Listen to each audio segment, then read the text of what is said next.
We will convene the Finance and Personnel Committee. My name is Roxanne Murphy. I'm the chair of committee, and I am joined by council members Hamill and Lilliquist on the committee. We have one agenda item. It's for information only, and it's an update on criminal background checks, and Brian Heinrich will be delivering the presentation. Good afternoon, Brian Heinrich, Mayor's Office. You'll see in the packet, hopefully you've had a chance to read the memo that we prepared that addresses a criminal background check. This is following the discussion on January 11th. Mr. Beggs talked about an item that they, I guess, implemented in Spokane around removing a checkbox on the application form where you'd self-select if you have a criminal background history. So in the memo, we articulate the rationale for having that practice, and then moving forward, what we would like to see retained as we move forward. There's a handful of positions, I think, in the city, and the memo articulates this: police, that's per state law, and then those with access to vulnerable populations or cash handling. Those are the three areas that we saw as ones we wanted to retain that ability. And I think that the takeaway, and we're happy to answer any questions you might have, but the takeaway is that the city, as a practice, conducts a criminal background check upon offer of employment. That's a practice we would like to keep in place. The checkbox on the application, we're comfortable with. We can leave that on. We can remove it. That's an area that is, we can certainly adjust how we administer that part, but the criminal background check on condition of employment is one that we'd like to retain, or will retain, I should say. So I'd be happy to answer any questions, joined by Casey, who can help with anything that I can't answer, and we'll go from there. Committee members, Councilmember Lilliquist. Well, as I recall the discussion, it has nothing to do with changing our background check requirements, especially for police. You said police, people who have access to vulnerable populations, and direct access to cash. Those are the three. And for other areas, a minor conviction may not be disqualifying. And I think that's all going to stay the same, and I think no one suggested changing it. So we're talking about moving when we might ask that question and when we might perform that check. And you're saying you maybe would be okay with moving that? Yeah. Okay, you don't see a problem with moving the timing. Okay. That's right. Committee members, Councilmember Hamill. Yeah, so I wanted to talk about this today just because this was brought up on the January 11th during that meeting. Councilmember Barker requested that we discuss this today in finance, or that we discuss this in finance. And what I'm proposing is not a substantial change from the way that the city conducts its hiring practices. And I'm also proposing a resolution that that's not in the packet today, that I'd like to introduce into a work session with the Finance Committee, into the next scheduled Finance Committee, if it pleases the chair.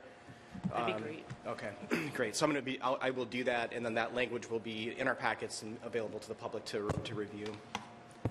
Perfect. And are you wanting to discuss that on the 7th or the 21st of March? Is it that? 7th, if there's room in the agenda. Maybe say what's Jim sense.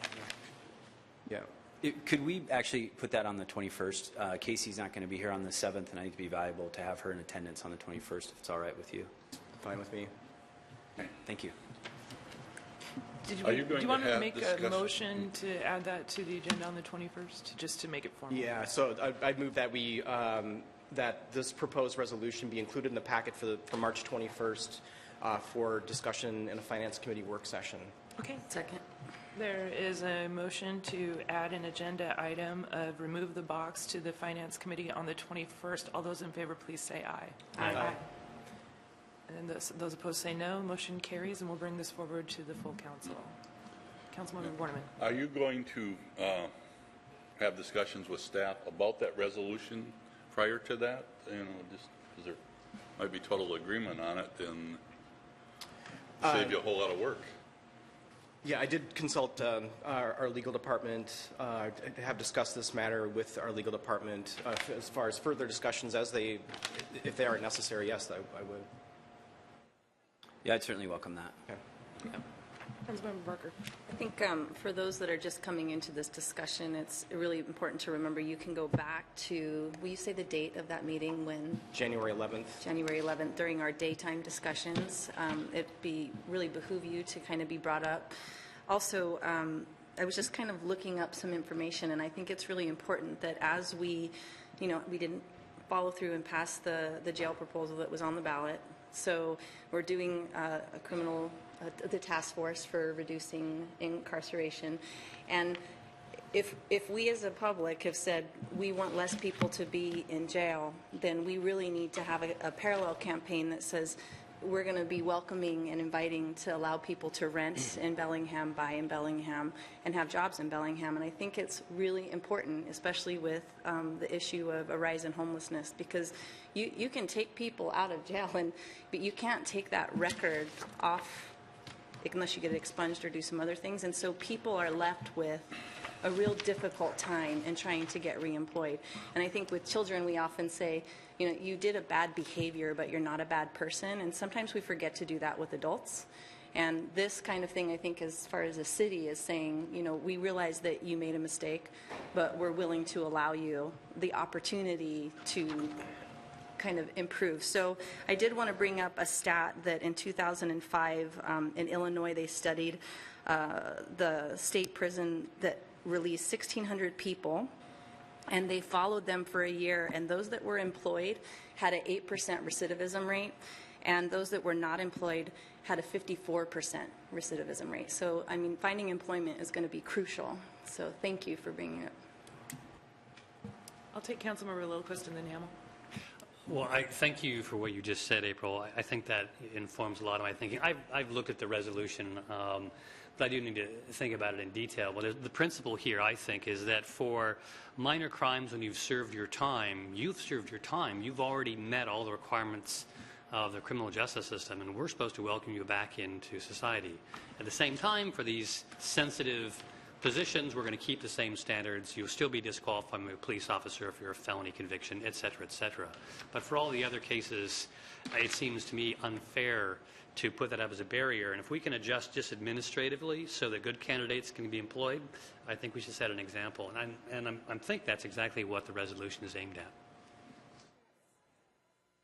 Yeah, I just want to comment on Councilwoman Barker's remarks here. So where I'm coming from with trying to move a resolution forward or to have us have this discussion is to reduce victimization. That's the principal defining salient reason that I'm doing this. And so the numbers that you cited in terms of the recidivism rate is we know that those recidivists are the ones that cause much of the crime and then create victimization. They also create adverse childhood experiences as well. So that's my motivation, is to reduce crime through stabilization of people that are returning from jail or prison to employment, and not so much housing in this resolution or this proposed resolution, but that's certainly part of the mix. These are the basic ingredients of life that everyone needs to have. So I just want to make sure that that's very clear. It's reducing victimization is the motivating factor here. Thank you. Councilmember Knudsen. Thank you. This box on page 11, is that what we use on all our applications? Or are there different language for different areas? So that's on the citywide application. I know for some positions, I'll ask Casey to weigh in if she would like. Some positions we ask for supplemental questions that maybe go into more detail. So thinking of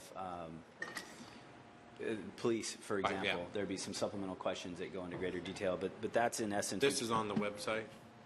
Yeah, I believe it's on every citywide application. Sorry, I'm just trying to pull it up here. Okay. And we actually can, so you can see those are questions 13 and 14. There's maybe 20 or so. Mm-hmm. And this was the best way to capture what that looks like. But those are the questions that we ask.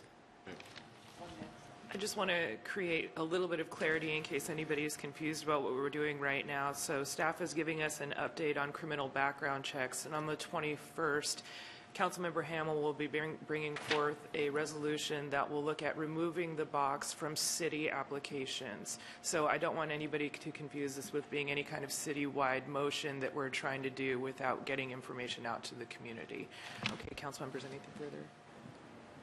Okay, Councilmember Yeah, just Hamel. to follow up on your remarks, this is for City of Bellingham only applicants. This is not for private employers. Good clarification. We talk fast, and I don't want anybody to get confused.